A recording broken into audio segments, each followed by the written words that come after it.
ఆదాము తర్వాత మిమ్మల్ని అందరినీ నేను కన్నానేమో, కానీ ఎంతమంది పుట్టినా నాలో నుంచి కుమారులను నేను పిలిచినా, కుమారులుగా నేను భావించినా, నా సంకల్పంలో నువ్వు కొడుకని నేను నాలో ఉన్నప్పుడే నేను ఆత్మను విడదీసి నేను అనుకున్నా, మనలోనే విడిపోయా. మర్చిపోకండి, తండ్రిలో ఉన్నప్పుడే, తరతరములో నివాస స్థలముగా దేవునిలో ఉన్నప్పుడే మనము అంటున్నాడు చూడండి, మనము నివాస స్థలముగా, తండ్రి నివాస స్థలముగా చేసుకుని ఉన్నప్పుడే, ఆయనలో ఉన్నప్పుడే ఏం చేశాడు ఆయన? తన కుమారుడు అనేక సహోదరుల్లో జ్యేష్ఠుడగునట్లు దేవుడు ఎవరిని ముందుగా ఎరిగెనో ఆయన అనుకున్నాడు. ఎస్, హీస్ మై సన్, ఇతడు నా కొడుకు, ఇతడు పేతురు, ఇతడు పౌలు అని అనుకున్నాడు. ఎవరిని ముందుగా ఎరిగెనో ఆయనకే తెలుసు. వారు తన కుమారుడైన యేసుక్రీస్తుతో సారూప్యము గలవారు ఇటకు వారిని ముందుగా, ఎంత ముందుగా? జగత్తు పునాది వేయబడక ముందుగా నిర్ణయించాడు. ఆ నిర్ణయమే నీ పుట్టుక. That is your date of birth. నా కుమారుడు, నేడు నిన్ను కని ఉన్నాని ఆయనతో చెప్పిన వాడే దేవుడు, తండ్రి ఉన్నాడు, ఆయనను మహిమపరచెను. మరి ఇప్పుడు యేసుప్రభు వారు అన్నారా యోహాను సువార్త 17:4 తండ్రి లోకం పుట్టక మునుపు నీ దగ్గర ఏ మహిమ ఉందా, మహిమతో నన్ను మహిమపరచు అంటే కొడుకు తండ్రిని అడుగుతున్నాడు మహిమపరచమని. ఇంత స్పష్టమైన మాటలు, వాక్యాలు ఉన్నా ఎలారా ముగ్గురు ఒక్కటని మీరు నమ్ముతున్నారు? బైబిల్లో ఏం ఆధారాలు, ఎన్ని ఆధారాలు సరిపోవా మీకు? ఎవరు మిమ్మల్ని భ్రమపరుస్తున్నారు సోదరులారా? ఆలోచించండి. ఓకే, ఇప్పుడు కన్నాడు అంటేనే కదా బాధ అంతా. వీళ్ళందరి బాధ ఏంటంటే, ఓకే యేసు ప్రభు దేవుడు మేము ఒప్పుకుంటాం, పరిశుద్ధాత్ముడు దేవుడు, తండ్రి దేవుడు, కానీ యేసు ప్రభు వారు తండ్రికి పుట్టాడు అంటే మాత్రం ఒప్పుకోము. పుట్టాడు అంటే ఒప్పుకోరా?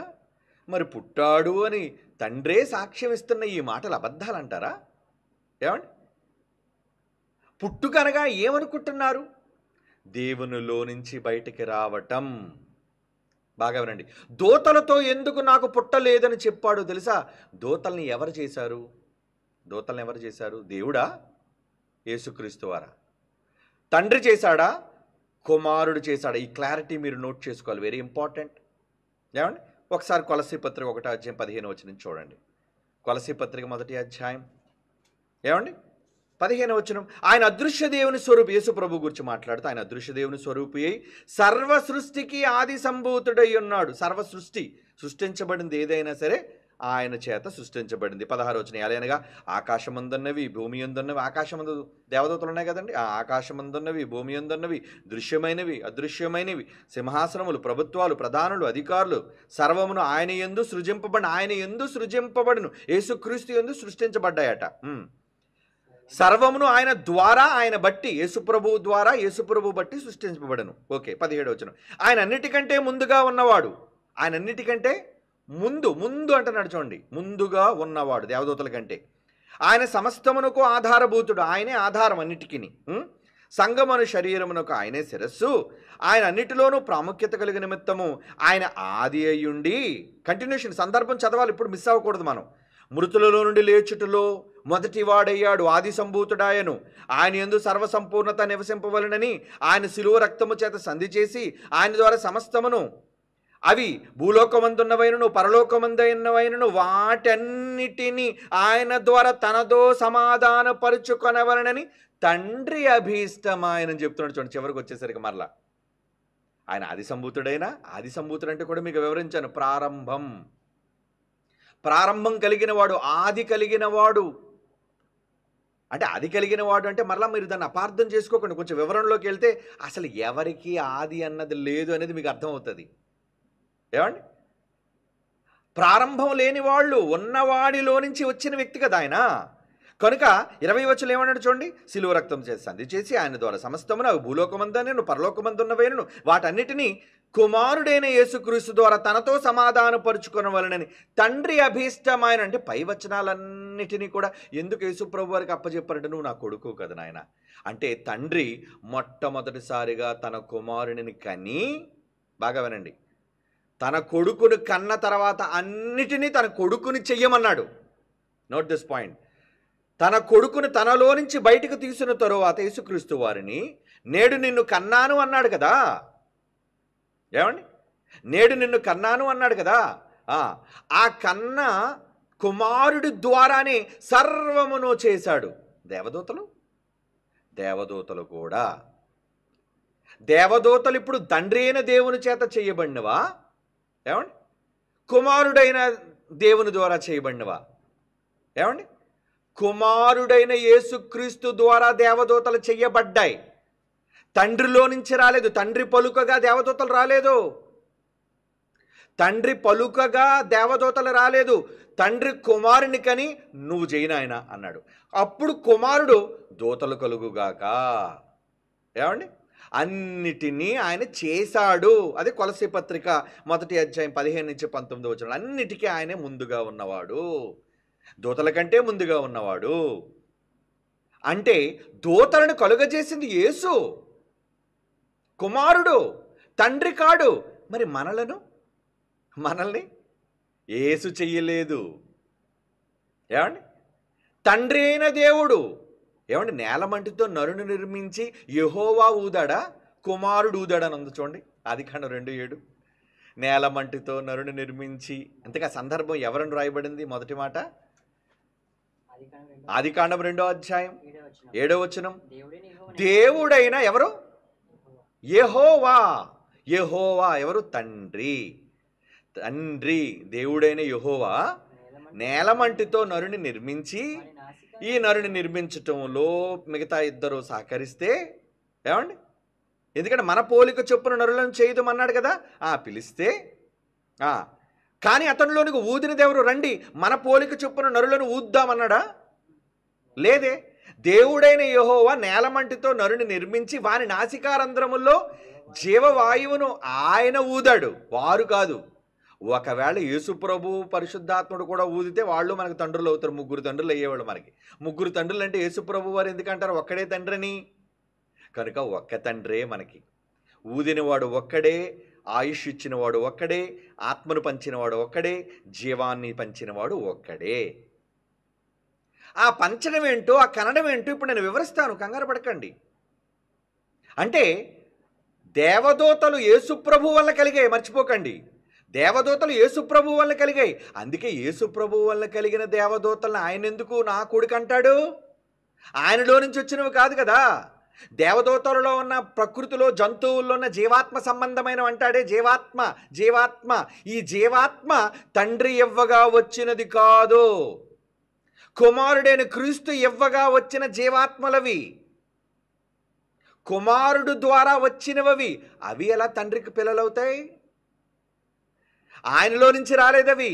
కనుక ఆయనలో నుంచి వచ్చినవే, ఆయనలో నుంచి వచ్చిన వారే తన పిల్లలవుతారు. అంటే ఎవరొచ్చారు?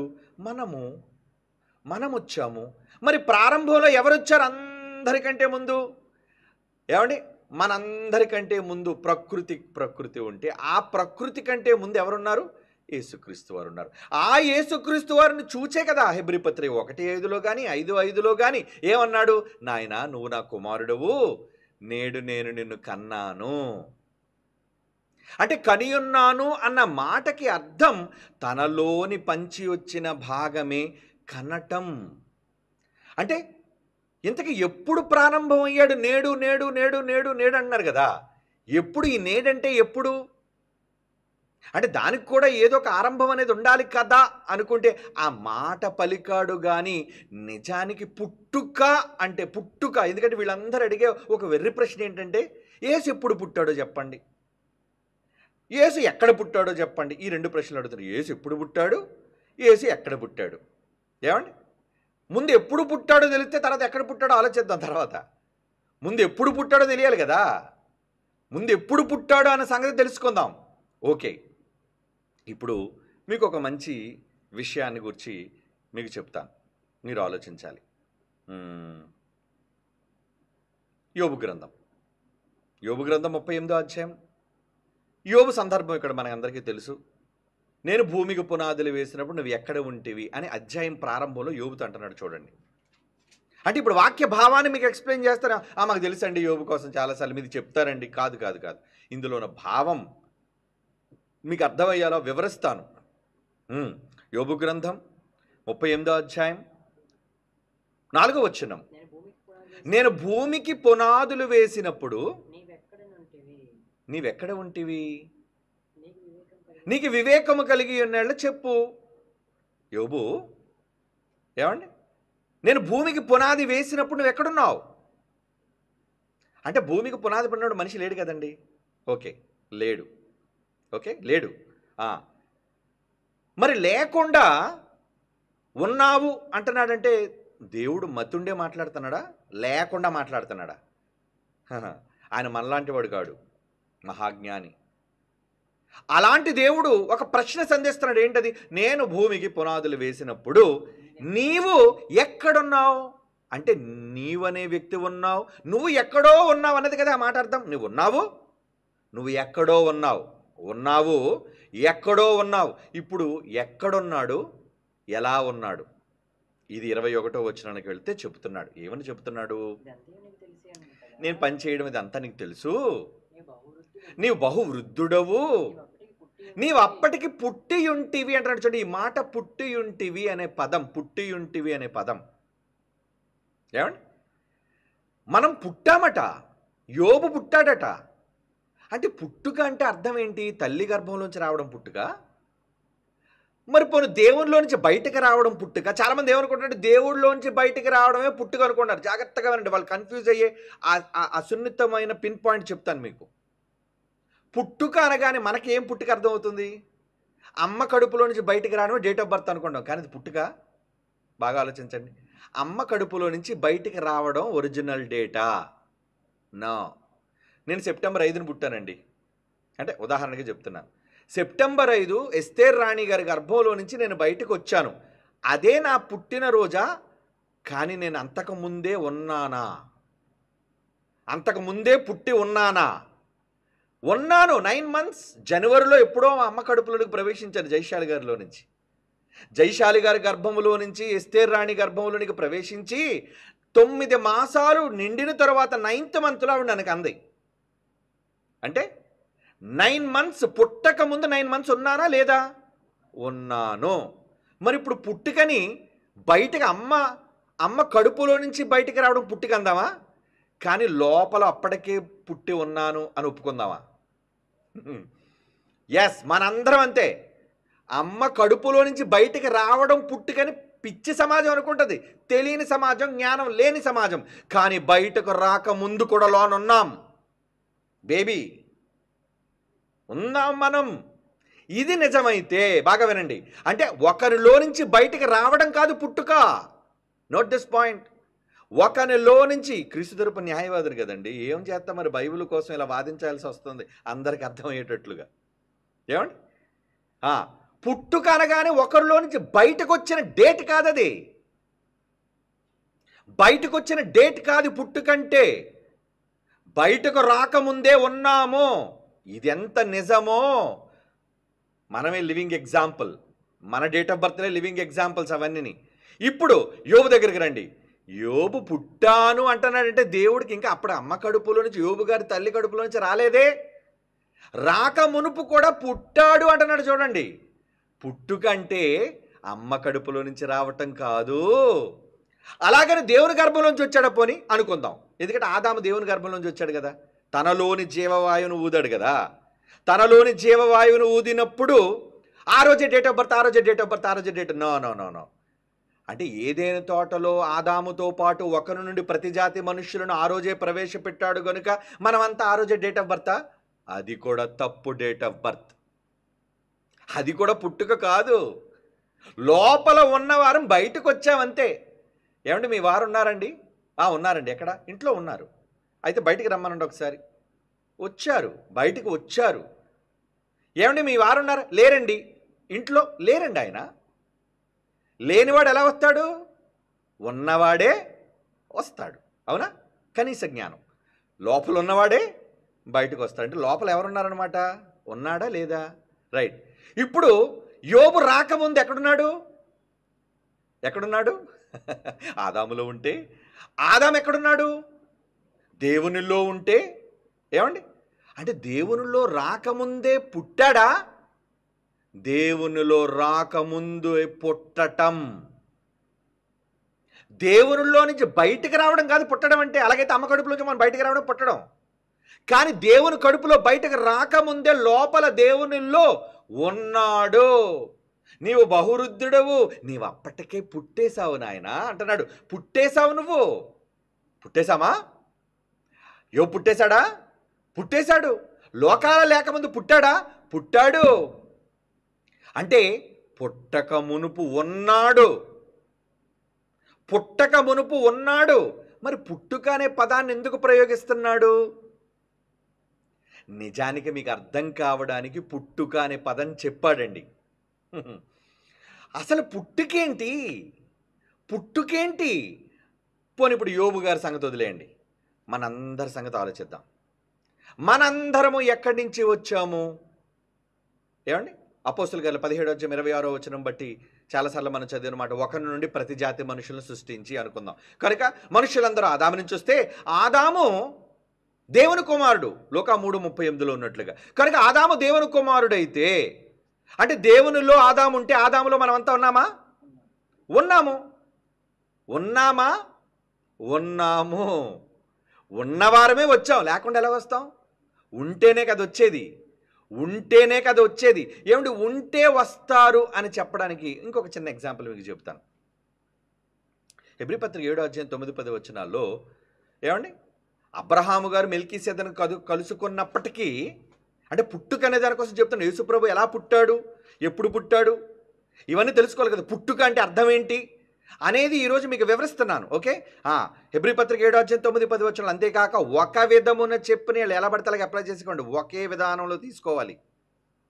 ఏమండి, ఒక విధమున చెప్పిన 10వ వంతులను పుచ్చుకొని లేవియు అబ్రహాము ద్వారా దశమాంశాలు ఇచ్చేశాడట.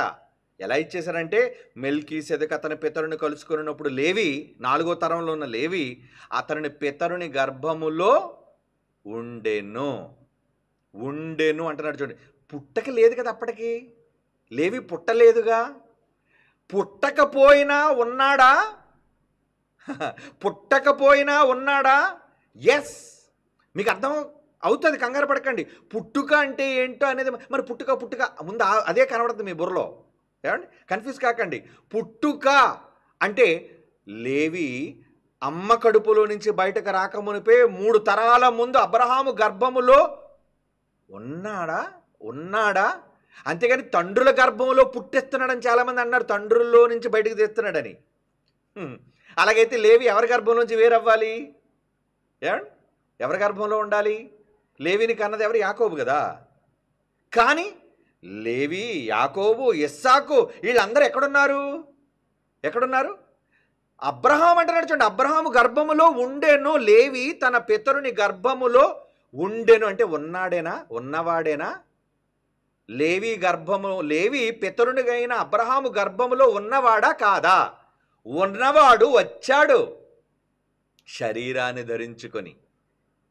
గర్భములో ఉన్నవాడు మనుషుల కోసం చెప్తున్నాడు ఇక్కడ దేవుడి సంగతి. తర్వాత మనుష్యులలో ఉన్నవాళ్ళే 3 తరాలకు ముందు వెళితే అబ్రహాము గర్భములో లేవిగా ఉన్నాడు. కన్ఫర్మ్, ఎవరు దీనిని కాదనలేరు. అంటే లేవి అబ్రహాము గర్భములో ఉన్నవాడేనా? ఉన్నవాడే. అంటే అప్పటికే ఉన్నాడా? పుట్టాడా? ఉన్నాడండి బాబు, ఉన్నాడు. మరి పుట్టుకెప్పుడు? కంగారు పడకండి, చెప్తాను ఎప్పుడు పుట్టాడు. ఉన్నాడా లేదా? ఎస్, లేవి అబ్రహాము గర్భంలో ఉన్నది నిజమైతే యోబు ఎవరి గర్భంలో ఉన్నాడు? దేవాది దేవుని గర్భం. నీవు అప్పటికే పుట్టి ఉంటివి, నీవు బహువృద్ధుడవు, నీ చాలా పెద్ద ఏజ్, నీది వయసు చాలా పెద్దది. అంటే మనమందరం కూడా ఆదాము గర్భములో నుంచి వచ్చిన వాళ్ళం కనుక ఎవ్రీ మ్యాన్, హ్యూమన్ బీయింగ్, ప్రతి మనిషి, అది యోబు కావచ్చు, దావీదు కావచ్చు, మీరు కావచ్చు, నేను కావచ్చు, అందరము ఒకరి నుండి వచ్చామని బైబిల్ చెప్పింది. ఒకరి నుండి వచ్చాము. మరి మనం అందరం కూడా ఆదాములో ఉన్నామా లేదా? ఉన్నాము అని ఒప్పుకోవాలి, ఖచ్చితం అది. మరి అప్పుడు పుట్టలేదు కదండి. పుట్టకపోయినా బైబిల్ చెబుతున్న మహాజ్ఞానం, మీరు ఉన్నారు. పుట్టుక సంగతి పక్కన పెట్టండి, మీరు ఉన్నారు మీరు. ఓకే, మరి ఇప్పుడు ఆదాము ఎక్కడి నుంచి వచ్చాడు? తనలోని జీవవాయువును ఊదినప్పుడు కదా ఆదాము వచ్చాడు. అంటే మనమంతా ఆదాములో ఉంటే ఆదాము ఓదక ముందు ఎక్కడున్నాడు? దేవునిలో, తండ్రి అయిన దేవునిలో. యెహోవా జీవవాయువును ఊదాడు కదా, ఆ యెహోవాలో ఉన్నవారం. అవునా? ఆయనలో ఉన్నామా? అలా ఉన్నామనడానికి బైబిల్ మరొక చక్కటి వచనాన్ని దేవుడు మన కోసం రాయించాడు. 90వ కీర్తన చూడండి. 90వ కీర్తన మొదటి వచనం. 90వ కీర్తన మొదటి వచనం నుంచి చదవండి ప్రియులారా. ప్రభువా, తరతరముల నుండి తరతరములు ఎన్ని తరాలు? ఇప్పటికి భూమి మీద ఆదాము తర్వాత ఎన్ని వందల వేల లక్షల తరాలు వచ్చంటే చెప్పండి. ఎన్ని తరాలు? తరతరములు అనేసాడంతే. తరతరముల నుండి మాకు నివాస స్థలం. బాగా వినండి. మాకు అంటే మనుషులేనా? మాకు అంటే ఎవరు? మనుష్యులేనా? మనుష్యులకు నివాస స్థలము పరలోకమా దేవుడా? దేవుడు నీవే అంటున్నాడు. నువ్వున్న లోకం కాదు. దేవుడు ఎక్కడున్నాడో పక్కన పెట్టండి. దేవుడు ఎక్కడో ఉన్నాడు. కానీ మొదట మనం ఎక్కడున్నాం? దేవుడు ఎక్కడున్నాడో తర్వాత తెలుసుకుందరు. కానీ ముందు మనం ఎక్కడున్నాం? తరతరముల నుండి మాకు నివాస స్థలము నీవు. ఇది ఎప్పుడు గురించి చెప్తున్నాడు? పర్వతములు పుట్టక మునుపు, భూమిని లోకమును నిర్మించక మునుపు, యుగ యుగాలు నువ్వే కదా దేవుడవు. అంటే ఆయనలో నివాస స్థలంగా ఆయననే చేసుకుని, తండ్రినే నివాస స్థలంగా చేసుకుని ఉన్నవారం. అంటే దేవునిలో ఉన్నవారమా? దేవునిలో మనమంతా ఉన్నవారమా? ఎస్. ఎల్పిబి అప్పుడున్నాడు, యోబు అప్పుడున్నాడు, లేవి ఉన్నాడు, అబ్రహాం ఉన్నాడు, దావీదు ఉన్నాడు, ప్రవక్తలు ఉన్నారు, అపోస్తలులు ఉన్నారు. సర్వజనులు, సకల ప్రజలు దేవునిలో ఉన్నవారు. ఆయనలో ఉన్నవాళ్ళం. మనం ఉన్నవాళ్ళమండి. మళ్ళా పుట్టడం ఏంటండి? అర్థమవుతుందా? మనం ఆల్రెడీ ఉన్నవాళ్ళం. ఎవరిలో ఉన్నవాళ్ళం? తరతరముల నుండి మాకు నివాస స్థలం. మాకు నా ఒక్కడు కాదు, మా అందరికీ, మనుష్యులైన మా అందరికీ నివాస స్థలం.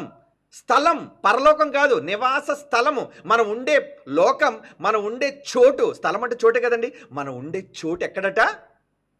గాడ్. దేవుడిని చోటుగా చేసుకొని బ్రతికిన వాళ్ళం మనమంతా. దేవునిలోనే ఉన్నవాళ్ళం మనమంతా. అంటే ఉన్నవానిలో ఉన్నవాళ్ళం మనమంతా. అర్థమైందా? ఉన్నవానిలో మనము ఉన్నవాళ్ళం. మరి ఉన్నవాడు ఎప్పుడు పుట్టాడు? ఏమండి? ఉన్నవాడు ఎప్పుడు పుట్టాడు చెప్పండి? తెలీదు. దేవుడి గురించి ఏముంది? దేవుడికి ఎప్పుడు జన్మ జరిగింది, లేదా దేవుడు ఎప్పుడు పుట్టుకలోకి వచ్చాడు, లేదా దేవుడు ఎప్పుడు స్థితిలోనికి వచ్చాడు, లేదా దేవుడు ఎప్పుడు అమలులోనికి వచ్చాడు, లేదా దేవుడు ఎప్పుడు కనబడ్డాడు, అది మనకు తెలియదు. ఒక్కటే చెప్పాడు, తన పేరేంటే తన స్వభావాన్ని చెప్పాడు.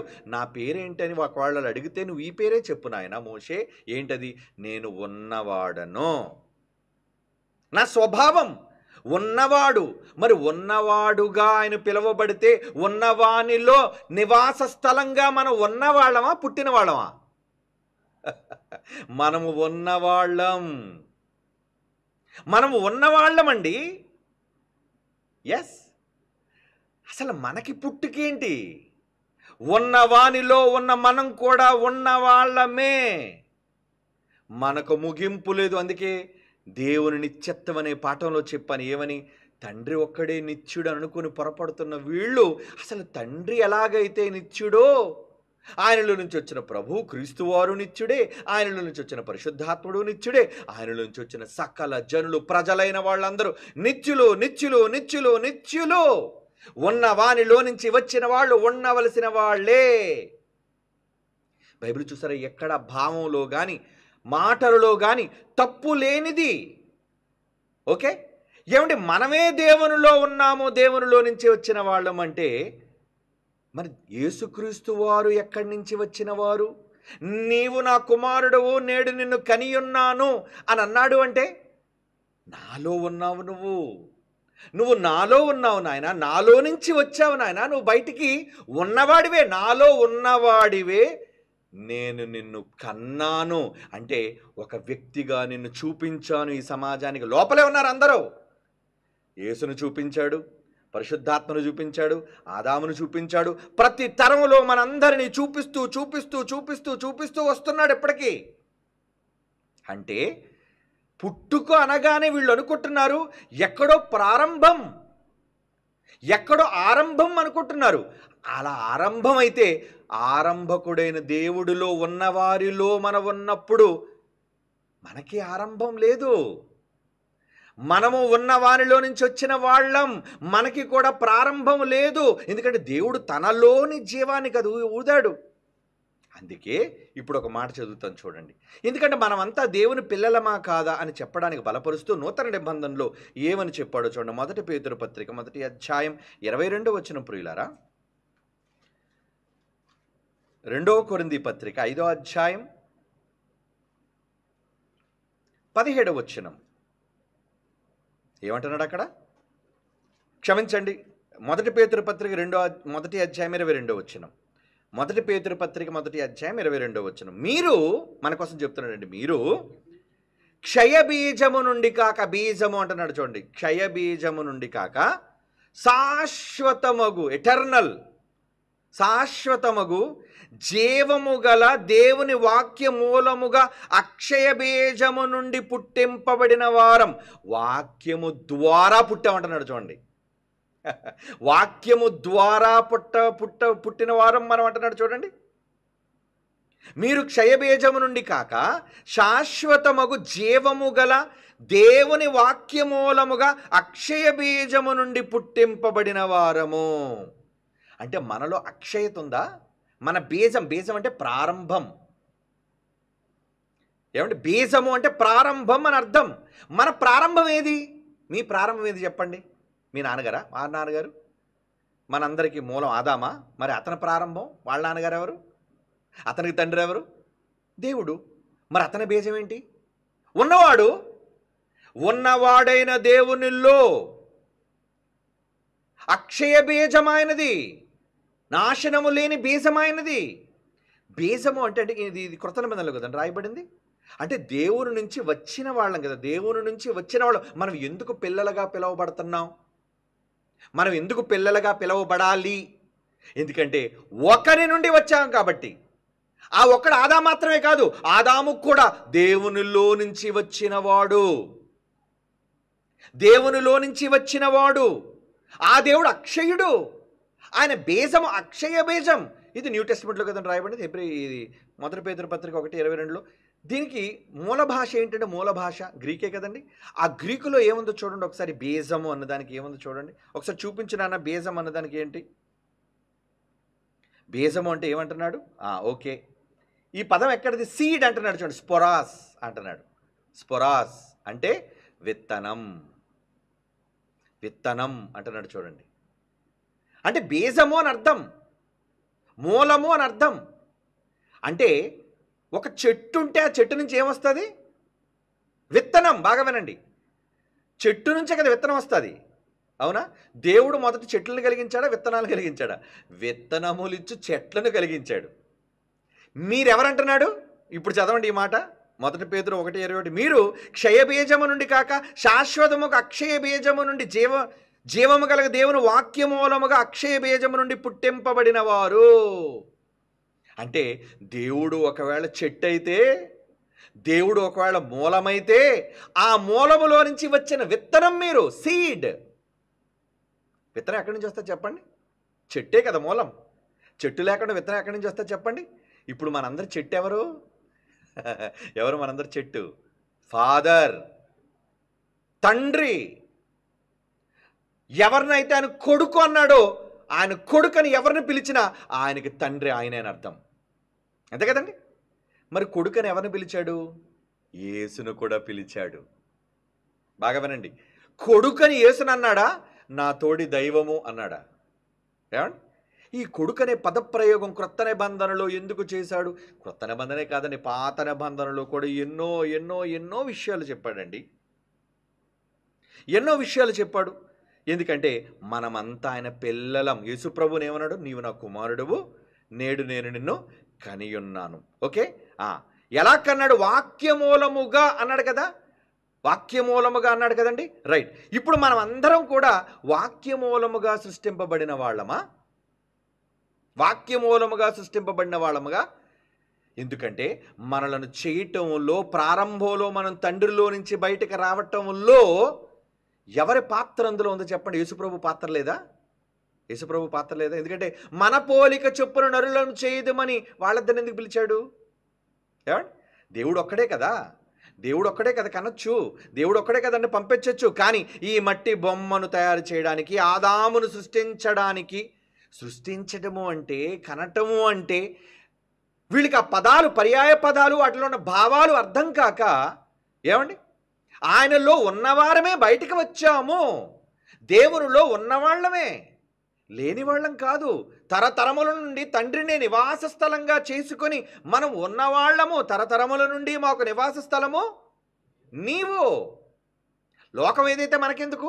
దేవుడు ఎక్కడో ఉంటాడు, ఏదో లోకంలో ఉంటాడు. ఆయన ఎక్కడున్నా మన లోకం మన తండ్రి. మీ లోకం ఏంటి చెప్పండి? ఇప్పుడు యేసు ఎక్కడ పుట్టాడు? ఇప్పుడు మీరు చెప్పండి, యేసు ఎక్కడ పుట్టాడు? తండ్రిలో. నువ్వెక్కడ పుట్టావు? తండ్రిలో. అంటే బయటకు రాకముందే నువ్వు ఉన్నావా? యేసును కూడా నిన్ను కన్నాను అన్నాడండి. అంటే బయటకు యేసుక్రీస్తు వారిని తనలో నుంచి బయటకు తీయక మునుపే తండ్రిలో యేసుప్రభు వారు ఉండేవాళ్ళా?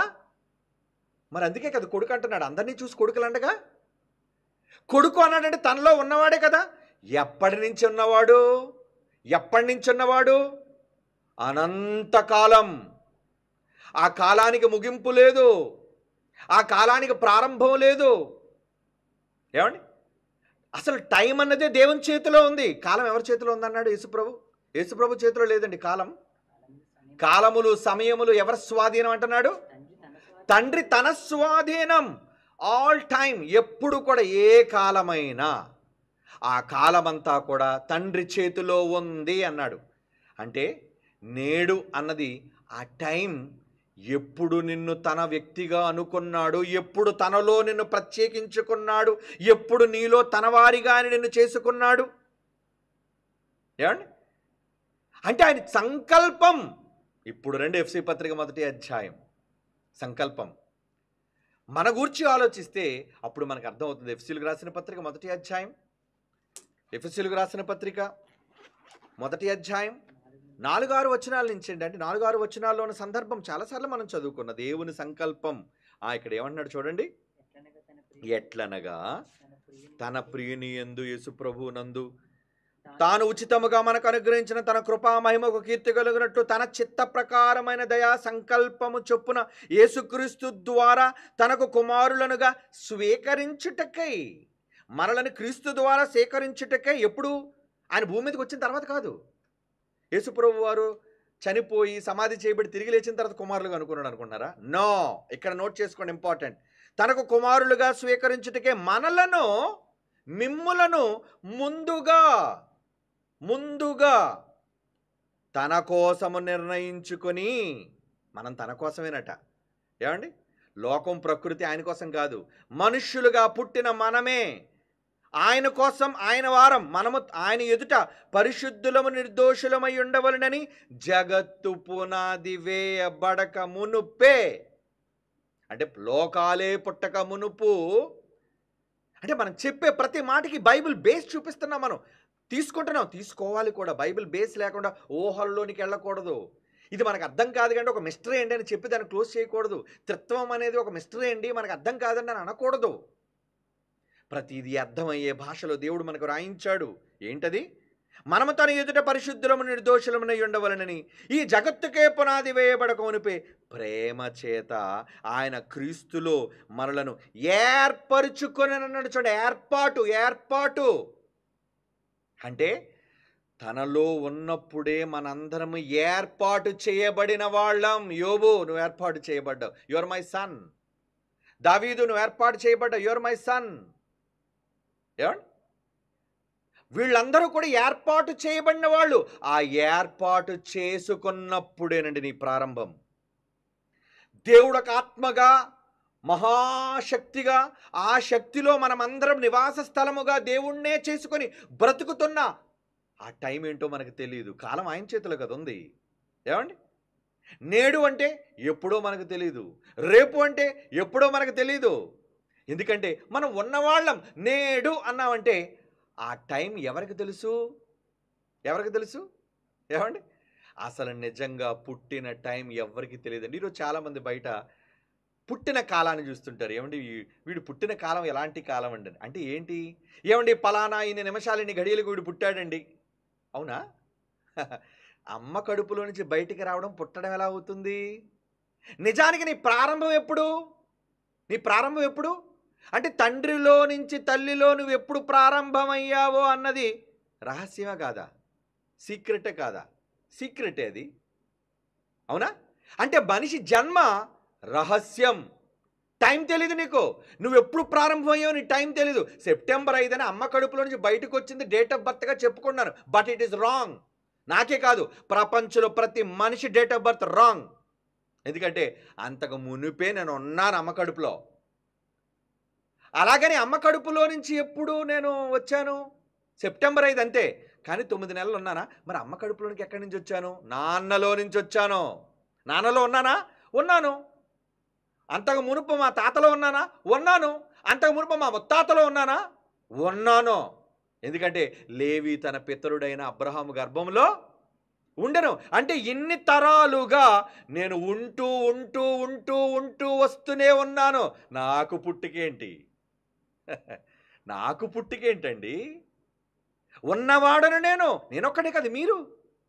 ఎందుకంటే ముందు వెనక్కి వెళ్ళిపోతే మనమంతా అసలు కాలమే లేనప్పుడు, కాలమే గణితాలు లేనప్పుడు, లెక్కలే లేనప్పుడు, అసలు దేవునిలోనే మనం ఉన్నప్పుడు మనమంతా ఎవరికి వారుగా వేరుగా ఉన్నాం. అలా వేర్పాటు చేసింది ఎప్పుడట? జగత్తు పునాది వేయబడక మునుపే. ఏమండి? తన సంకల్పము అంటున్నాడు చూడండి. తన సంకల్పం. అంటే సంకల్పంలో పుట్టాము. యెస్ హీఈస్ మై సన్ అని దేవుడు ఒక ఆత్మభాగాన్ని తీసి తను దావీదు అని అనుకున్నాడు. ఒక ఆత్మభాగాన్ని తీసి లోపల ఆయనే. ఎందుకంటే యోబు నీవు అప్పటికే పుట్టావు. ఆయన అనుకోవటమే మన జన్మ. ఆయన తనలో ఉన్నప్పుడే మనం అందరం కూడా ఇతడు నా కుమారుడు అని అనుకోవడమే జన్మ. అర్థమవుతుందో లేదో? కాలము టైం లిమిట్ లేదు దానికి. అది తెలియాలి అంటే ఆ డేట్ ఆఫ్ బర్త్ మనందరి డేట్ ఆఫ్ బర్త్ దేవుడికి మాత్రమే. అక్కడికి వెళ్ళాక అడగల, నాన్న తండ్రి మీరు ఎప్పుడు నన్ను అనుకున్నారు మీ సంకల్పంలో ఆ టైం ఏంటో చెప్పగలరా అంటే ఆ డేట్ ఆఫ్ బర్త్ మీ తండ్రి మాత్రమే చెప్పగలడు ప్రపంచంలో ప్రతి మనిషికి. ఎందుకంటే మనందరం మూలం అక్కడ కనుక. మనందరం మూలం అక్కడి నుంచే బయటకు వచ్చామంటే ఉన్నవాళ్ళం బయటకు వచ్చాం. మరి తనలో మనందరిని ఎప్పుడు విభాగించాడో, ఇతడు దావీదని, ఇతడు అబ్రహాం అని, ఇతడు ఆదామని, ఇతడు క్రీస్తు అని వీళ్ళందరినీ ఎప్పుడు విభాగించాడు? మొట్టమొదటి క్రీస్తుని విభాగించి బయటపెట్టాడు. ఎందుకంటే అందరిలో ప్రారంభంలో బయటకు వచ్చిన ఎవరు? జ్యేష్ఠుడు. చూస్తారా మాట? ఏమండి? చూడండి ఆ మాట, జ్యేష్ఠుడు. రోమపత్రిక 8వ అధ్యాయం 29, 30 వచనాలు చూడండి ప్రియులారా. Very very important. రోమపత్రిక 8వ అధ్యాయం 29, 30 వచనాలు. ఎందుకనగా తన కుమారుడు మిగిలిన తర్వాత పుట్టిన అనేక సహోదరుల్లో, నాన్న ఆదాము తర్వాత మిమ్మల్ని అందరినీ నేను కన్నానేమో, కానీ ఎంతమంది పుట్టినా నాలో నుంచి కుమారులను నేను పిలిచినా, కుమారులుగా నేను భావించినా, నా సంకల్పంలో నువ్వు కొడుకని నేను నాలో ఉన్నప్పుడే నేను ఆత్మని విడదీసి నేను అనుకున్నా, మనం లోనే విడిపోయాం. మర్చిపోకండి, తండ్రిలో ఉన్నప్పుడే, తరతరములో నివాస స్థలముగా దేవునిలో ఉన్నప్పుడే మనము అంటున్నాడు చూడండి. మనము నివాస స్థలముగా, తండ్రి నివాస స్థలముగా చేసుకుని ఉన్నప్పుడే, ఆయనలో ఉన్నప్పుడే ఏం చేశాడు ఆయన?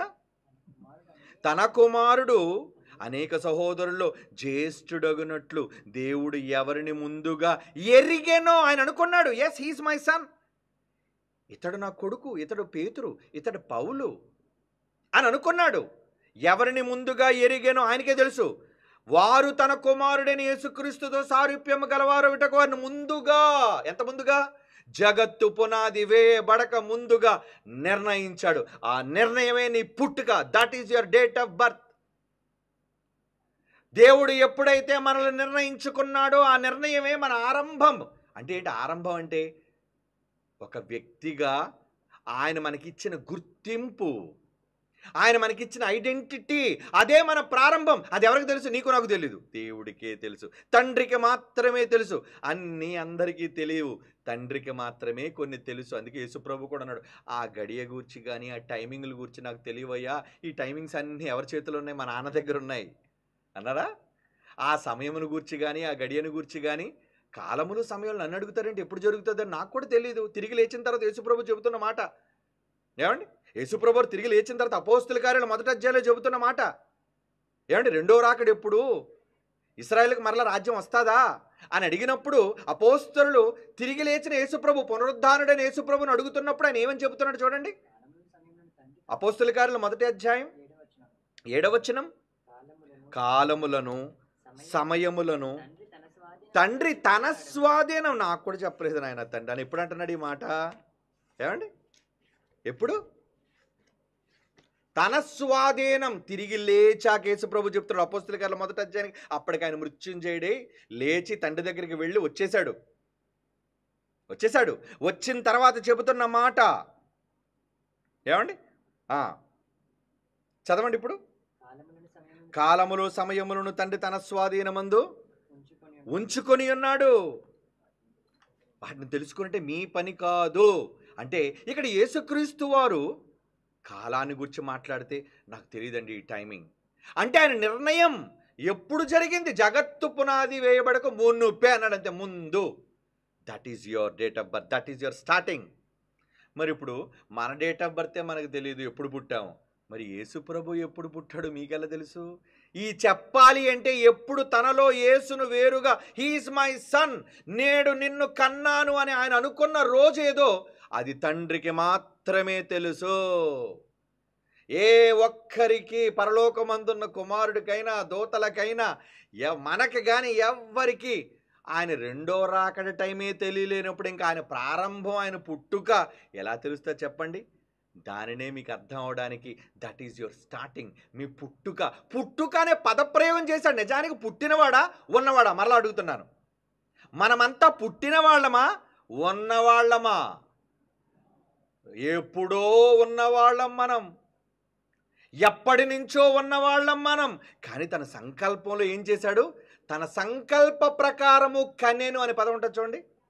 యాకోబు పత్రిక, వెరీ ఇంపార్టెంట్ మాట ఇది, వెరీ వెరీ ఇంపార్టెంట్. యాకోబు పత్రిక 2వ అధ్యాయం, క్షమించండి 1వ అధ్యాయం 18వ వచనం. యాకోబు పత్రిక 1వ అధ్యాయం 18వ వచనం. ఆయన తాను సృష్టించిన వాటిలో, క్రియేటెడ్, ఆయన వేరు చేశాడు మనల్ని. ఆయన సృష్టించిన వాటిలో మనము ప్రథమ ఫలముగా, క్రియేషన్ సృష్టించిన వాటిలో మనం ప్రథమ ఫలముగా ఉండునట్లు సత్యవాక్యము వలన. ఎందుకంటే మనకంటే ముందు ఎవరు పుట్టేశారు? మన అన్నకు అది పుట్టాడు. అంటే మన ఎవ్వరిని తన కడుపులో అనుకోక ముందు యేసును అనుకున్నాడు. నా మొదటి కొడుకు నీకే నాయన, నువ్వే జ్యేష్ఠుడవు. వింటున్నారా? జ్యేష్ఠుడెవరు అంటే ఫస్ట్ ఆయన గర్భములో తన కుమారుడిని యేసుక్రీస్తును అనుకున్నాడు. He is my son. తర్వాత ఆయన ద్వారా, నాయన నా సంకల్పం ఏంటంటే ముందుగా నిన్ను కొడుకు అనుకున్నాను కదా నాన్న, నీ ద్వారానే తర్వాత మిగతా వాళ్ళందరూ, నీ తమ్ముళ్ళు, నువ్వు జ్యేష్ఠుడివి, నీ ద్వారానే వీళ్ళందరూ నా దగ్గరకు రావాలి, నా పిల్లలుగా పిలువబడాలి. ఇది ఆయన సంకల్పం. అందుకే చదవండి ఇప్పుడు. తాను సృష్టించిన వాటిలో మనము ప్రథమ ఫలముగా ఉండునట్లు. నువ్వు ఎప్పుడు పుట్టినా? ముందు పుట్టినా, వెనక పుట్టినా, లాస్ట్లో పుట్టినా, ప్రథమ ఫలము అంటే ఫస్ట్ బాన్. ఎప్పుడు కూడా నువ్వు మొదటివాడిగా ఉండాలి అని ఆయన భావనలో, నువ్వు మొదటివాడిగా ఉండాలి, నీకు ప్రథమ స్థానం ఇవ్వాలి అని. ప్రథమ ఫలముగా ఉండునట్లు సత్యవాక్యము వలన మనలను తన సంకల్ప ప్రకారము కనినంటున్నాడు. చూడండి, కనటం అంటే ఏంటి? సంకల్పించటమే కనటం, సంకల్పమే కనటం. బైబిల్ చెప్పింది దిస్ ఈజ్ సర్వసత్యము, real truth, totality of the truth. అంటే సత్యము యొక్క పరిపూర్ణత. ఆ పరిపూర్ణతలో ఏం చెప్పాడంటే, నాయన మీ పుట్టికేంటారా? నాలో ఉన్నారు కదా. యోబు ఉన్నాడు ముందే గర్భములో, ఒకవేళ ఉన్నాడు. లేవి ఉన్నాడు 3 తరాలకు ముందే అబ్రహాము గర్భములో ఉన్నవాడు. మరి మీరందరూ కూడా ఆదాము నా గర్భములో ఉన్నవాళ్ళు. తరతరములు మీరందరికీ నివాస స్థలం ఎవరు? నేనే దేవా. ఆహా, ఎంత బాగుందండి. ఈ పదాలన్నీ కలుపుకుంటే బైబిల్లో ఈ రెఫరెన్స్లన్నిటినీ, కొంత అచ్చట కొంత ఇచ్చట ఉన్న ఈ భావాలన్నిటినీ కూడా మనం ఆలోచించుకుంటూ వెళితే సంకల్ప ప్రకారము కన్నాడటంటే ఆయన సంకల్పించటమే నీ జన్మ ఆరంభం. సంకల్ప ప్రకారము కనెను. కనడం అనగానే వీళ్ళే అనుకుంటున్నారు సంభోగం అనుకుంటున్నారు, అదేదో ఒక చెడ్డ ప్రక్రియ అనుకుంటున్నారు. దేవుడికి మనల్ని కనడానికి, అనుకోవడానికి ముందు అనుకోవాలి కదా. దీనికి అర్థం అవడానికి ఒక చిన్న విషయం చెప్తాను. సర్వసాధారణంగా పిల్లలైన వాళ్ళు యవ్వన కాలంలో వివాహం అయిన తర్వాత వాళ్ళు ఏమనుకుంటారంటే, ఏవండి ఇప్పుడే కదండీ పెళ్లి చేసుకున్నాం. కొంతకాలం మనం అంతా ప్రైవసీ మనకు కావాలి కాబట్టి, మనం అప్పుడే పిల్లలు వద్దండి. మనం అప్పుడే పిల్లలు కనొద్దండి అని చాలామంది పిల్లలు వద్దు అనుకుంటారు. చాలా తల్లిదండ్రులు మీకు తెలుసు. సో, దానికి కాంట్రాసెప్టివ్ పిల్స్, ఓరల్ పిల్స్ అనేది వాళ్ళు వాడుతుంటారు. అంటే గర్భం రాకుండా గర్భం నిరోధించడానికి వాళ్ళు చేస్తుంటారు. అవునా? అంటే ఇంకా పిల్లలు కావాలని వాళ్ళు అనుకోలేదు. కానీ కొంతకాలం తర్వాత వాళ్ళు చక్కగా వాళ్ళ సంతోషాలు, సరదాలు వాళ్ళవన్నీ పూర్తయిన తర్వాత హమ్మయ్య! 2 ఇయర్స్ అయిపోయిందిలే. ఇంకిప్పుడు కనేద్దాం పిల్లల్ని అని అనుకోని అప్పుడేం చేస్తారంటే ఇక ఓరల్ కాంట్రాసెప్టివ్స్ వాడడం మానేస్తారు వాళ్ళు. అప్పుడు వాళ్ళకి గర్భధారణ అనేది జరుగుతుంది. అంటే లోకపరంగా ఒక ఎగ్జాంపుల్‌గా చెప్తున్నాను మా సుమా. యాజ్ ఇట్ ఈస్‌గా దీన్ని దేవుడికి అప్లై చేయకండి. మళ్ళీ అలాంటి దౌర్భాగ్యులు కూడా ఉంటారు. ఏవండి? ఇదొక ఎగ్జాంపుల్, మీకు అర్థం అవ్వడానికి చెబుతున్న ఒక ఎగ్జాంపుల్. అంటే అప్పటి వరకు పిల్లలు వద్దనుకున్న వాళ్ళు ఒక 2 సంవత్సరాల తర్వాత, 3 సంవత్సరాల తర్వాత ఇప్పుడు మనం అన్ని ఇల్లు కట్టేసాం, డబ్బులు సంపాదించుకున్నాం, అన్నీ ఉన్నాయి, అన్నీ క్రమంగా ఉన్నాయి, ఆ! ఆస్తులున్నాయి, అన్నీ రెడీ చేసేసాం. పిల్లలు ఇప్పుడు మనకు పుట్టిన ఏ లోటు లేదు. ఇప్పుడు కందాం పిల్లల్ని అని అనుకుంటారు చూసారా? ఇంకప్పుడు వాళ్ళకి పిల్లలు పుడతారు. అంటే ముందు అనుకుంటేనే కదా వీళ్ళొచ్చారు పిల్లలు. వాళ్ళు వద్దనుకుంటే ఎప్పటికి ఆపరేషన్ చేసుకున్నారనుకోండి తల్లిదండ్రులు. మనకి ఎప్పటికి పిల్లలు వద్దన్న అనుకున్నారనుకోండి తల్లిదండ్రులు. పుడతారా? పుట్టరే. అంటే తల్లిదండ్రులు అనుకోవాలా? మనం మనం పుట్టడానికి తల్లిదండ్రులు లోక సంబంధంగా చెప్తున్నాను. దేవుడితో ఆత్మీయంగా దీనికి లింక్ పెట్టకండి. ఒక శరీర సంబంధమైన తల్లిదండ్రులు మనం పుట్టాలి అని వాళ్ళు అనుకుని నిర్ణయం తీసుకుంటే మనల్ని కంటారు. వద్దనుకుంటే ఇద్దరు కూడా ఏమండి? వాసెక్టమీ ఆపరేషన్ ఈయన చేయించుకున్నాడు అనుకోండి పురుషుడు, ఇంకేమవుతుంది? పిల్లలేం పుడతారు చెప్పండి? పుట్టరు. ఇక ఎప్పటికీ వాళ్ళకి పిల్లలుండరు. దేవుడు కూడా తనకు పిల్లలు కావాలి అని అనుకున్నాడే. అనుకున్నాడు దేవుడు నువ్వు కావాలని. వండర్ఫుల్ సాంగ్ అండి. ఈ ఈ ఈ ఆల్బమ్‌లో, కొత్త ఆల్బమ్‌లో అన్నీ తండ్రిని గూర్చిన పాట, పరిశుద్ధాత్మను గూర్చిన పాట, కుమారుడిని గూర్చిన పాట, వాళ్ళ లవ్ ఎలా ఉందండి, అదిరిపోతాయండి పాటలు, నిజంగా చెప్తున్నాను. ఏంటి నేను రాసినా కొన్ని, ఆ లిరిక్స్ అంత పెద్ద అద్భుతం కాదని అద్భుతం అని నేను అన్నాం. కానీ బైబిల్‌లో ఉన్న భావాలనే రాశానండి. నిజంగా పాటలు వినేటప్పుడు ఆశ్చర్యపోతారు. జనవరిలో వెయిట్ అండ్ సీ. ముఖ్యంగా లవ్ యాంథమ్. ఏమండి? ఈ పాటలన్నీ చాలా అద్భుతంగా ఉంటాయి. అంటే మీకు ఒక మంచి ఫీలింగ్, ఒక మంచి అనుభూతి. ఆహా! అనుకున్నాడా దేవుడు నువ్వు కావాలని, అనుకున్నాడా దేవుడు నువ్వు రావాలని, అనుకున్నాడు. అనుకోవడమే సంకల్పం. అనుకోవడంలోనే మీ జన్మ ప్రారంభం. ఇక్కడ మనుషులైతే కంటున్నారు, కానీ దేవుడు నేను అనుకున్నాను నాయన నువ్వు రావాలని. అలా మొదట అనుకున్న జ్యేష్ఠుడు యేసుప్రభు అయితే, ఆ తర్వాత పుట్టిన వాళ్ళేమో మనమంతా ఆయన పిల్లలం. ఇది పుట్టుక అంటే. పుట్టుక అంటే ఏంటంటే మనల్ని సంకల్పంలో కనెను అంటున్నాడు చూడండి. కనడం అంటే ఏమనుకున్నారు పిల్లలారా? నా సంకల్పంలో మిమ్మల్ని అనుకోవటమే కనటం. సంకల్ప ప్రకారము కనెను. చదువుదాం మరలా ఒక్కసారి ఆ మాట. ఏమండి? ఆయన తను సృష్టించిన వాటిలో మనము ప్రథమ ఫలముగా ఉండునట్లు సత్యవాక్యము వలన మనలను తన సంకల్ప ప్రకారము కనెనంటే ఇందాక ఎఫ్సి పత్రిక 1:4-6 వచనములో ముందుగా తన కోసము మీరు నాకు పిల్లలు, మీరు నాకు పిల్లలుగా ఉండాలి, నేను మీకు డాడీగా ఉండాలి, తండ్రిగా ఉండాలని అనుకొని ఆ సంకల్ప ప్రకారము మిమ్మల్ని క్రీస్తు ద్వారా కన్నాడు. ఆ క్రీస్తుని జ్యేష్ఠుడిగా చేశాడు. అవునా? సహోదరులందరిలో ఏం చేశాడండి? ఇందరూ మనం చదువుకున్న రోమపత్రిక 8:29 తన కుమారుడు అనేక సహోదరులో జ్యేష్ఠుడగినట్లు దేవుడు ఎవరిని ముందుగా ఎరుగనో వారు తన కుమారుడితో సారూప్యం గలవారుటకు వారిని ముందుగా నిర్ణయం, డెసిషన్ తీసేసుకున్నాడు. కావాలి, ఇక పిల్లలు నాకు కావాలి, నేను వాళ్ళని కనాలి, మీ భాషలో పుట్టాలి. ఏమండి? ఉన్నవాడే బయటకు రావాలి. ఎందుకంటే వాడు పుట్టడం ఏంటి? నేను ఉన్నవాడిలో నుంచి ఉన్నవాడే బయటకు వచ్చాడు. ఉన్నవారిలో నుంచే ఉన్నవాడు బయటకు వచ్చాడు. ముగింపు లేనివాడు, అంతం లేనివాడు, అక్షయ బీజము నుంచి ఉద్భవించిన వాళ్ళం మనమని బైబిల్లో ఎన్ని అద్భుతమైన ఆధారాలు దేవుడు మనకి ఇచ్చాడు చూడండి ఇవన్నీ. ఇంకో మాట చూస్తారా? కీర్తనల గ్రంథం 89:26. కీర్తనల గ్రంథం 89వ కీర్తన 26-27 చూడండి. నీవు నా తండ్రివి, నా దేవుడవు, నా రక్షణ దుర్గము అని అత్తడు. ఎవరు? కొడుకు యేసుప్రభు నాకు మొర్రపెట్టును. 27 కావున నేను అతనిని నా జ్యేష్ఠ కుమారునిగా చేయుదును, భూరాజులలో అత్యున్నతినిగా నుంచెదను. ఎవరాయని? భూరాజులలో కింగ్. ఎవరండి? భూరాజులందరిలో మొట్టమొదటి రాజు, ప్రథమమైన రాజు ఎవరు? క్రీస్తే రాజు, ప్రభు, లార్డ్, ఏలిక. భూరాజుల్లో నేను ఏలికగా చేయబోతున్నాను నాయన అని ఎవరి కోసం చెప్తున్నాడు ఈ మాట? చదవండి, చదవండి, ఎంత బాగుందండి ఈ మాట. 89 కీర్తన 26, 27. నీవు నా తండ్రివి, నా దేవుడవు, నా రక్షణ దుర్గము అని అతడు నాకు మొర్రపెట్టును దేవుడు అంటున్నాడు. అంటే యేసుప్రభు దేవుడిని ఏమని పిలిచాడట? నువ్వు నా తండ్రివి నాయనా, నువ్వు నా దేవుడు. అంటే యేసుప్రభు వారికి యెహోవా ఎవరెవరవుతా? ముందు తండ్రి, తర్వాత దేవుడు, ఏమండి, రక్షణ దుర్గము, నన్ను కాపాడేవాడు నీవే అని అతడు నాకు మొర్రపెట్టను. అప్పుడు నేనేమన్నాను ఆయనతోని? అందుకు నేను అతనిని నా జ్యేష్ఠ కుమారుడిగా నేను చేస్తున్నాను. నువ్వు జ్యేష్ఠుడిగా నేను నిన్ను చేస్తున్నాను, నీకు జ్యేష్ఠత్వపు హక్కు ఇస్తున్నాను.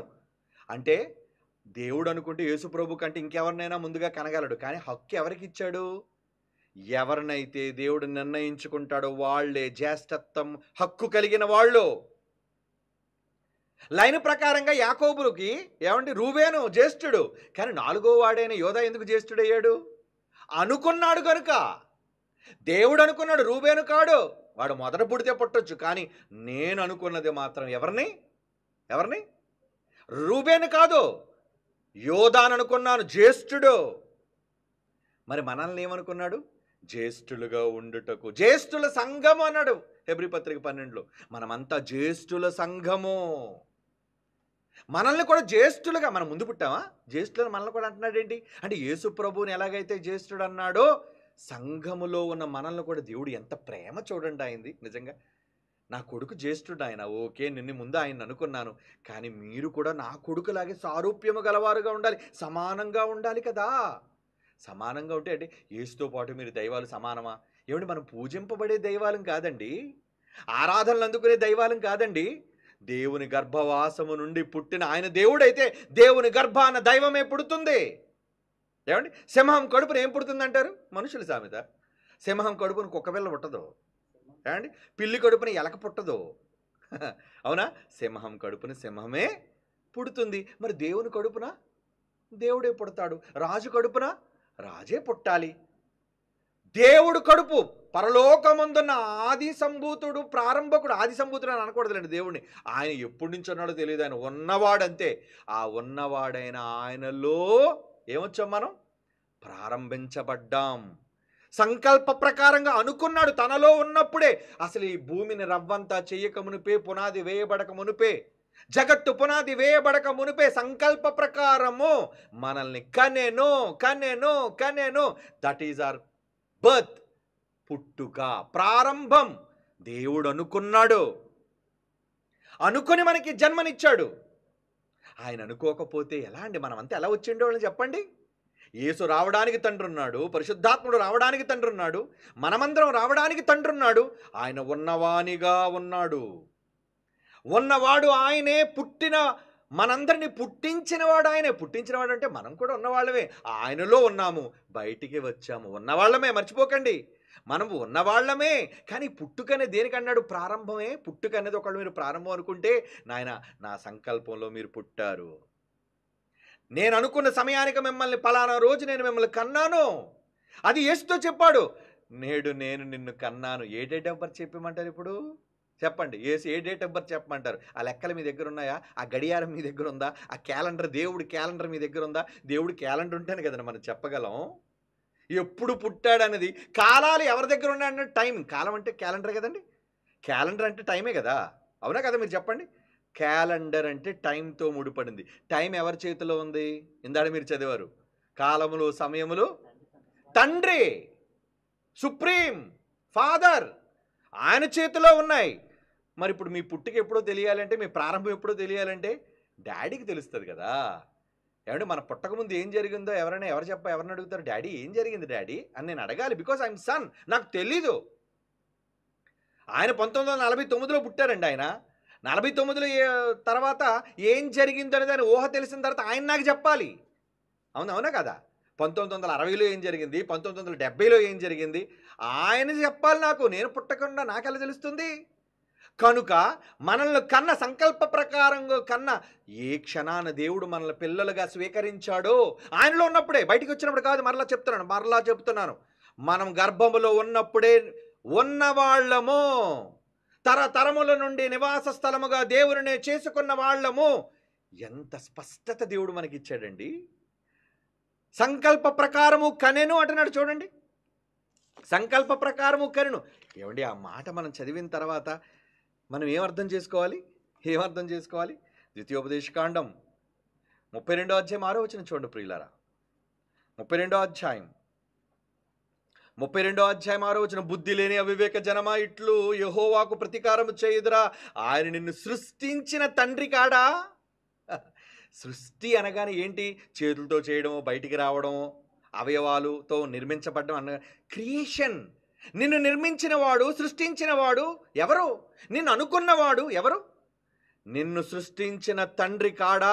ఆయనే నిన్ను పుట్టించి స్థాపించను అంటున్నాడు చూడండి. ఆయనే నిన్ను పుట్టించాడట, ఆయనే నిన్ను స్థాపించాడట. Yes, your my son. ఒక యేసును అలాగే అన్నాడు. ఎందుకంటే అన్నాడు, నేడు నిన్ను కన్నాను. ఆ యేసుతో ఆ మాట అనకపోతే మనం ఒప్పుకుందాం. కానీ యేసును చూచి అన్నాడు, నువ్వు నా కొడుకు నాయన, నేను నిన్ను కన్నాను నాయన అని యేసుతో హెబ్రీ పత్రిక 5వ అధ్యాయం 5వ వచనంలో చెబుతున్న మాట అదే కదా. ఏమండి? ఎవరినో ఉద్దేశించి చెప్పిన మాట కాదు, స్వయంగా తన కుమారుని గురించి చెబుతున్న మాట. ఏమండి?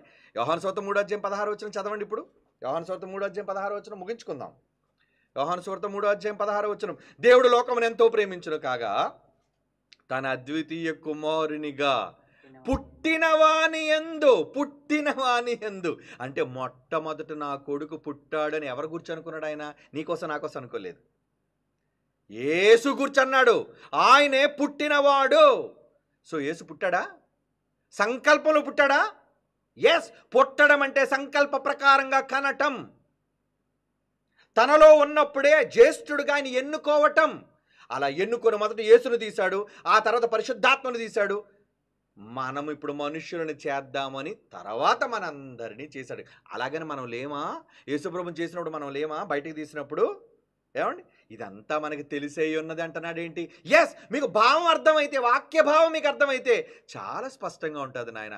మీకు వాక్యభావం తెలియకపోతే కన్ఫ్యూజన్లోకి వెళ్ళిపోతారు నాయన అంటున్నాడు దేవుడు. ఏమండి? చూడండి, అద్వితీయ కుమారునిగా పుట్టిన వాని అంటే ఆయన మాత్రమే నెంబర్ 1, అద్వితీయుడు. ఆయన లాంటి యేసుప్రభు ఇంకొకటి లేడు అని పుట్టినవాని యందు అంటున్నాడు చూడండి. పుట్టినవాని యందు.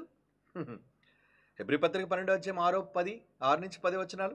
అంటే యేసుక్రీస్తు వారిని దేవుడు, నేను నిన్ను పుట్టించాను నాయన, జగత్తు పునాది వేయబడక మునివే ఆరంభంలో నువ్వే ప్రారంభకుడు అన్నిటికీ, ఆది సంభూతుడు అంటే ఆయనే ఆరంభం, వచ్చినవాడు, తండ్రిలో నుంచి మొదట బయటికి వచ్చినవాడు. అందుకే కదా కొడుకు అంటున్నాడు.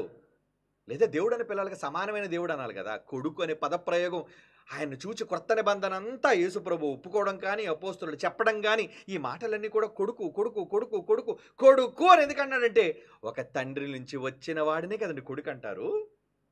ఏమండి? ఓకే, చదవండి ఈ మాట, ఎంత బాగుంది. హెబ్రీ పత్రిక 12వ అధ్యాయం 7వ వచనం, 6, 7 వచనాలు చదువుదామండి. ప్రభు తాను ప్రేమించిన వారిని శిక్షించి తాను స్వీకరించు ప్రతి కుమారుని దండించడు. స్వీకరిస్తున్నాడు. ఎస్, యువర్ మై సన్, మీరు నా పిల్లలని స్వీకరిస్తున్నాడు ఆయన. ప్రతి కుమారుని దండించును అని కుమారులతో సంభాషించినట్లు మీతో సంభాషించచ్చు. మనం పిల్లలమే కాదన్నారు ఏంటండి వీళ్ళు? అయ్యో, తండ్రి మనల్ని కనలేదా? మన దేవునికి పిల్లలం కాదా? జంతువులుమా? యేసు కాదయ్యా మనల్ని పుట్టించింది, జంతువుల్ని దేవదూతల్ని కలిగించింది యేసు. యేసు కన్నాడు, క్షమించండి, యేసు కనలేదు, యేసు వలన కలిగాయవన్నీ, కలిగించాడు మాట వలన. కానీ మనల్ని కన్నది తండ్రి.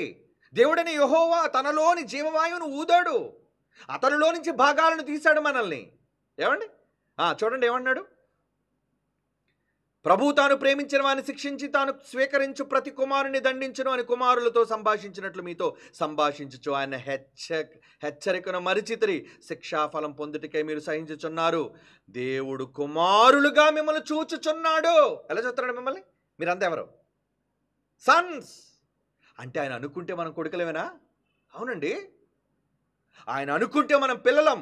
అనుకున్నాడు దేవుడు నువ్వు కుమారుడు అని, అనుకున్నాడు దేవుడు నువ్వు క్రీస్తు నా జ్యేష్ఠ కుమారుడు అని, అందుకే నిన్ను కన్నాను అని. దేవుడు అనుకుంటే కొడుకు అవుతాడా? ఎస్. ఏమండి, మన గర్భం నుంచి పుట్టకపోయినా ఎవరైనా పిల్లల్ని మనం పిల్లలు అనుకోకూడదా? దస్తావేజుల్లో ఎవరైనా రాయించుకొని దత్తత మనం తీసుకొని మన పిల్లలు అనుకుంటే కొడుకు అవుతాడా, ఆవిడ వారసుడు అవుతాడా, ఆవిడ చెప్పండి మీరు. మనం అనుకుంటే చాలండి ఎవరైనా వారసులుగా చేసుకోవచ్చు. దేవుడు కూడా మనల్ని వారసులుగా చేసుకోవాలని అనుకున్నాడు. ఏమండి? 2 కొరింథీ పత్రిక 6:18 ఏమన్నాడు చూడండి. 2 కొరింథీ పత్రిక, కుమారులుగా మనల్ని చూచున్నాడని హెబ్రీ పత్రికల్లో చెప్పిన మాట 2 కొరింథీ పత్రిక 6:18, నేను మిమ్మల్ని చేర్చుకొందును, మీకు తండ్రినయ్యుందును, ఇంక్లూడింగ్ జీసస్ క్రైస్ట్. అందుకే తండ్రి తండ్రి తండ్రి, నా దేవా నా దేవా, నా తండ్రి నా తండ్రి అని మాట్లాడుతున్నాడు చూడండి. ఆయన మీకు తండ్రినయ్యుందును, మీరు నాకు కుమారులను కుమార్తెలనయ్యుందును. సర్వశక్తి గల ప్రభు చెప్పుతున్నాడు. యేసు ప్రభు చెప్పట్లేదు ఇక్కడ. సర్వశక్తి గల ప్రభు అంటే జన్మనిచ్చిన తండ్రి అంటున్నాడు, నా పిల్లలు నాయన, మీరంతా నా పిల్లలు. ఏమండి? అంటే ఏ కొడుకునైనా మహిమకు తెచ్చేది తండ్రి, ఎగ్జిస్టెన్స్లోకి తెచ్చేది తండ్రి, ఉనికిలోకి తెచ్చేది తండ్రి. ఇప్పుడు చదవండి ఈ మాట. హెబ్రీ పత్రిక 2:10. హెబ్రీ పత్రిక 2:10. హెబ్రీ పత్రిక 2:10, ఎవరి నిమిత్తము సమస్తమును ఉన్నవో, ఎవని వలన సమస్తమును కలుగుచున్నవో, ఆయన అనేకులైన కుమారులను మహిమకు తెచ్చుచుండగా. కొడుకులు ఏం చేస్తున్నాడండి? మహిమకు తెస్తున్నాడట. వారి రక్షణకర్తను శ్రమల ద్వారా సంపూర్ణను చేయుట ఆయనకు తగును. అంటే ఎవరిని తీసుకొస్తున్నారు? ఎవరి కోసం చెప్తున్నాడు ఈ మాట? తండ్రి అయిన దేవుడు మనందరినీ ఏం చేస్తాడట? ఏమండి? ఎవరి నిమిత్తము సమస్తమును ఉన్నవో, ఎవని వలన సమస్తమును కలుగుచున్నవో, యేసుప్రభు వల్ల కదా అన్నీ కలిగాయి. ఆయన అనేకులైన కుమారులను మహిమకు తెచ్చుచుండగా. మన అందరికీ మహిమ వస్తుంది ఈరోజు. Yes, we are sons of God, దేవుని పిల్లలం, వారసులం. మహిమకు తెచ్చుచుండగా వారి రక్షణకర్తలు, అంటే మనకు రక్షణ ఇచ్చిన రక్షణకర్త యేసుప్రభు ఉన్నాడే, ఆయన కూడా శ్రమల ద్వారా సంపూర్ణునిగా చేయుటకు ఆయనకే తగును. అంటే నాయన, నువ్వు నా మొదటి పుట్టిన కొడుకువైనా నువ్వు శ్రమ పడితేనే సంపూర్ణుడుగా మారుతావు అని చెప్పాడట ఆయనతోని. ఎంత నిష్పక్షపాతమైన తండ్రి అండి. యేసును కూడా శ్రమల పాలు చేశాడు, శ్రమకు పంపించాడు, శ్రమ పడమని చెప్పాడు, అప్పుడే నువ్వు సంపూర్ణుడు అని చెప్పాడు. ఇది నా మాట, బైబిల్లో మాట.